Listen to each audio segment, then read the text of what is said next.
विचार बदल जाएंगे। बुरे काम का संकल्प करने वाले मन का तत्काल साथ मत दीजिए। उस समय उसको फुसलाइए, उस समय उसको अगर डांट के रुकता है तो डांट के नहीं, फुसला के। कल ऐसा 1 घंटे बाद, और उस समय तुरंत प्रबल साधन में लग जाइए। उस समय प्रबल साधन है, आंख मूंदो, प्रभु के सामने बैठ जाओ भावना करके और नाम कीर्तन शुरू कर दो। वो समय टल गया, वो शांत हो जाएगा, वो शांत हो जाए। हम लोग असावधान हो जाते हैं, जहां वो अपने स्वरूप में अर्थात काम क्रोध आदि के वेग में आया मन, तो हम तुरंत उसका साथ दे देते। नहीं, उससे समय मांगिए, उसको समय में फंसाइए, अंतराय दीजिए। लेकिन यदि भजन में डूब रहा हो तो सब छोड़ दीजिए, उसी समय डूब जाइए। जैसे कोई पद पढ़ रहे हो आप, आपका मन लड़खड़ा करके उस रूप शोभा में जा रहा है, अब आगे बढ़ने की जरूरत नहीं, डूबने दो, डूबने दो। मंत्र में लग रहा है, डूबने दो, उसको रोक करके। कोई जैसे कि अब तो ये समय हमारा इसका है, इसका है, इन सब साधनों का फल है डूबना। अगर हमारा मन डूब रहा है मंत्राकार, तो हम समाज में बैठे हैं, मंत्राकार होती है। हमारा मन किसी पद की पंक्ति में फंस गया, अब फंसे रहने दो, सब चल रहा है, हम अंदर से उसी में। ये किसी को दिखाने की, बताने की बातें नहीं। लेकिन यदि बुरी भावना में फंस गया तो अंतराय दीजिए, तत्काल उसका साथ मत दीजिए मन का, उसको अंतराय में रखिए। जहां उपासक इस तरह से अभ्यास करके प्रभु में अभिन्न भाव प्राप्त कर लेता है, किशोरी तो किशोरी मात मानम तस्मिन तज्जने भेदा भावात, प्रभु और प्रभु के जन में इतना भी भेद नहीं रह जाता, वो भगवान का स्वरूप हो जाता है। भगवत स्वरूप होकर ही भगवान का साक्षात्कार होता है। जब समस्त विकार पाप वासनाएं क्षीण हो गई, निरंतर अभ्यास प्रभु के भजन का, तो प्रभु के साथ अभिन्न भाव आ जाता है। मतलब वो कृष्णाकार हो जाता है। मन कृष्णमय, बुद्धि कृष्णमय, चित्त कृष्णमय, अहम कृष्णमय। अब वो प्रभु के द्वारा ऐसे ग्रसित हो जाता है कि केवल कृष्ण, केवल कृष्ण। उठते बैठते चलते फिरते हर समय अपने इष्ट देव के साथ, ये स्थिति। जैसे भगवान शंकर ने इशारा किया, एक, जब तक अनेकता में वृत्ति है तब तक मेरा साक्षात्कार नहीं। एक, तब, क्योंकि एक ही बहुश्यामा में गया, बहुश्यामा से लौटाल कर एक में आना ही साधना है। श्री देवर्षि नारद जी कह रहे अमृत स्वरूपाज। इस जब भक्ति का अंदर प्रादुर्भाव होता है तो प्रेमास्पद प्रभु के द्वारा दिए हुए अमृत पद में स्थित रहता है। न मृत्यु का भय, न काल का भय, न कोई चिंता, न कोई शोक। एक कितना परमानंद, दुख मिटाने के लिए भागते घूम रहे हो, तुम्हारे अंदर स्थिति ऐसे सुख की है, बाहर खोज से नहीं मिटेगी। अंदर आओ, अंतर्मुखता में लौटो, भगवान की शरण होकर अनन्य रूप से भजन करो। तभी हम कहते हैं कि बस सब औषधियों की परम औषधि राधा राधा राधा, तुम्हारे जन्म जन्म के दुख मिट जाएंगे। उनको समझ में नहीं आता, उनको जंतुर पे विश्वास है, लौकिक वचनों पे विश्वास है, लौकिक वस्तुओं पे विश्वास है, सच्चिदानंद प्रभु के नाम पर विश्वास नहीं, जो समस्त पापों का नाश करके प्रेम प्रकाशित करता है।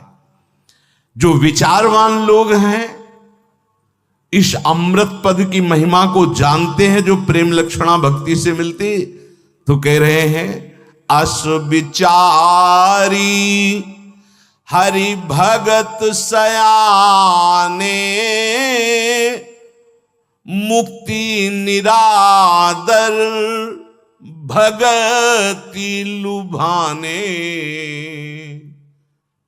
जब इस विचार का अवसर मिलता है, महामहिम प्रेम लक्षणा भक्ति के विषय का अनुभव, तब वो मोक्ष का निरादर कर देते, मोक्ष का त्याग करते हुए इस प्रेम लक्षणा भक्ति को स्वीकार करते हैं। यल्लब्ध्वा पुमान् सिद्धो भवति अमृतो भवति तृप्तो भवति। इस प्रेम लक्षणा भक्ति को जो प्राप्त कर लेता है वो सिद्ध हो जाता है। सिद्ध शब्द से दूर की बात सुन लेना, मन की बात जान लेना, कई रूपों में प्रकाशित हो जाना, पर्वत आदि में प्रवेश कर जाना, आकाश में विचरण करना, ये सब सिद्धियों की यहां बात नहीं कह रही जा रही। यहां जो सिद्धावस्था, इन सिद्धियों का तो प्रवेश ही नहीं है। इन सिद्धियों की बात क्या, वो मोक्ष रूपी सिद्धि भी नहीं स्वीकार करता।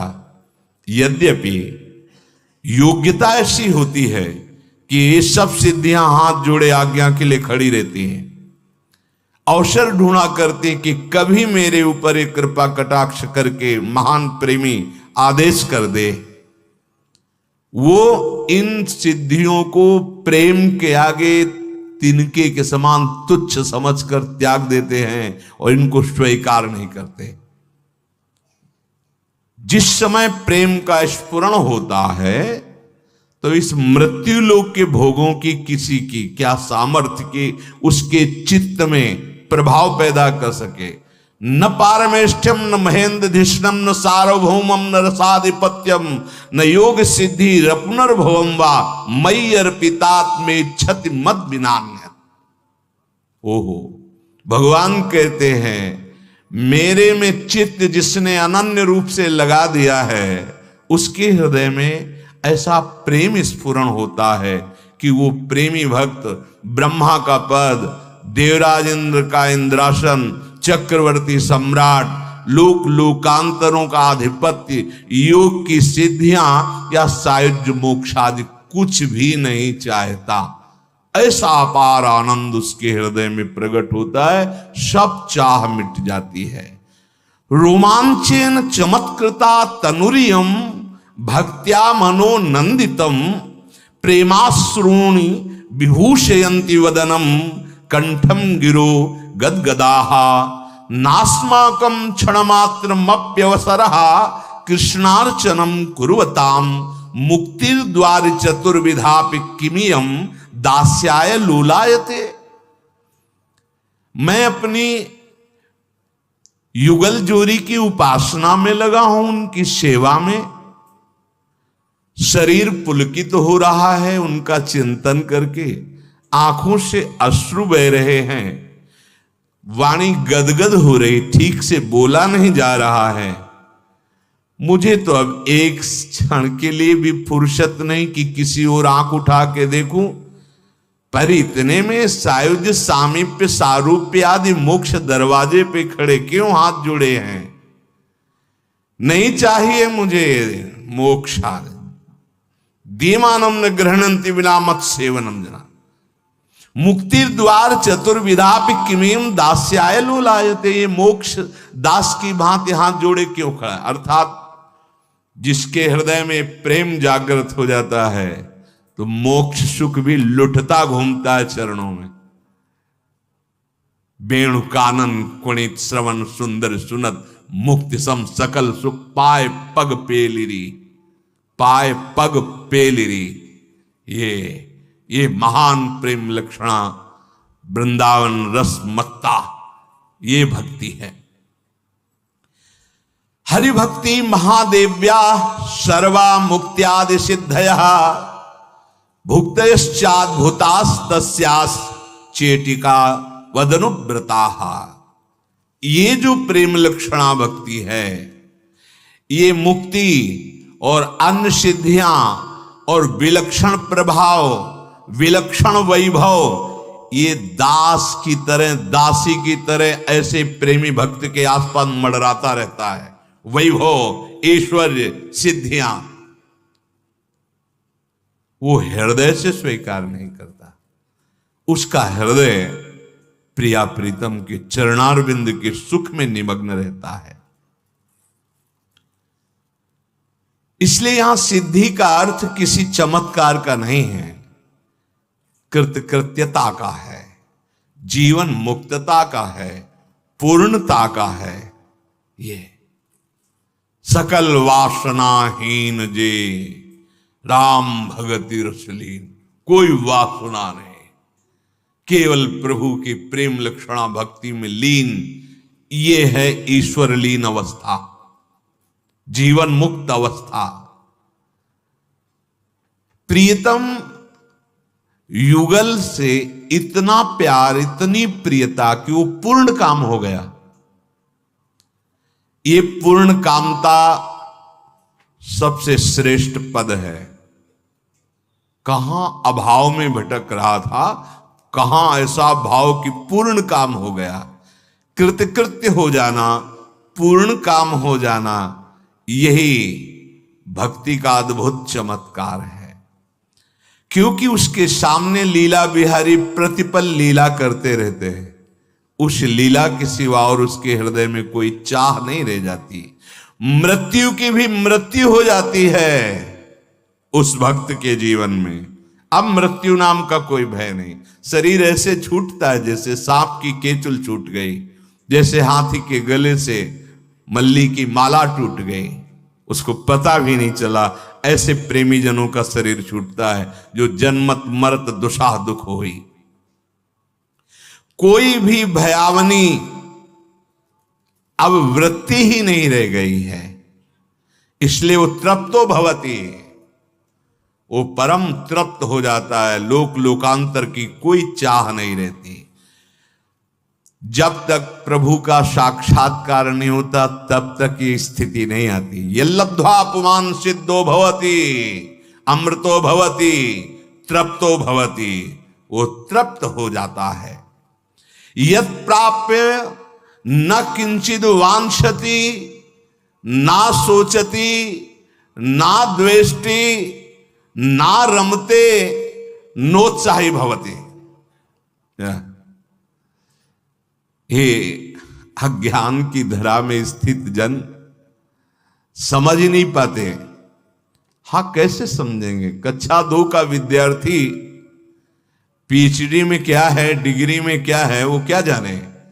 वो बोलेगा कि सब पता नहीं क्या बोलते रहते हैं।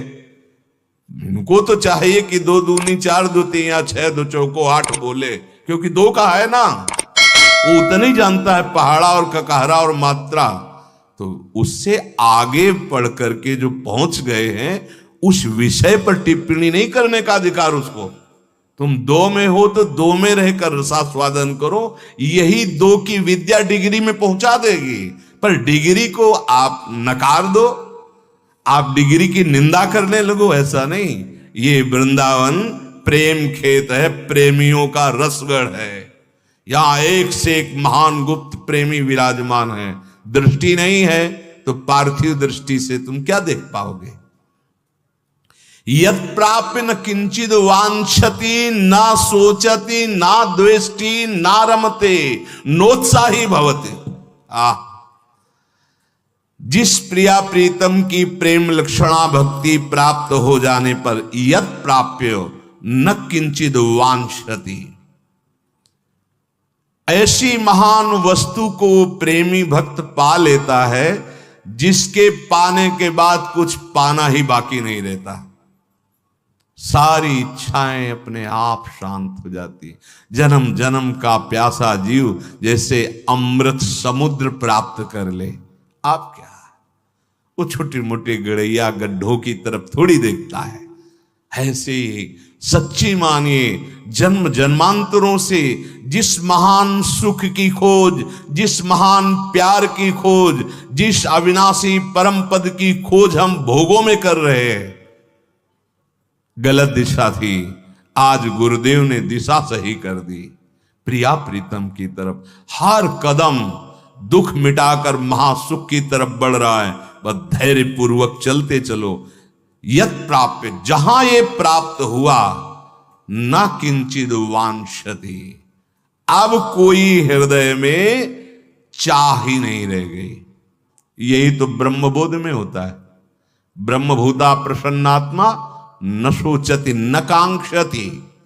प्रेम लक्षणा भक्ति यत् प्राप्य न किंचिद वांछति, ब्रह्मभूता प्रसन्नात्मा न सोचति न कांक्षति। न किंचित वांछति न सोचति, न सोचति न कांक्षति, आ गई स्थिति।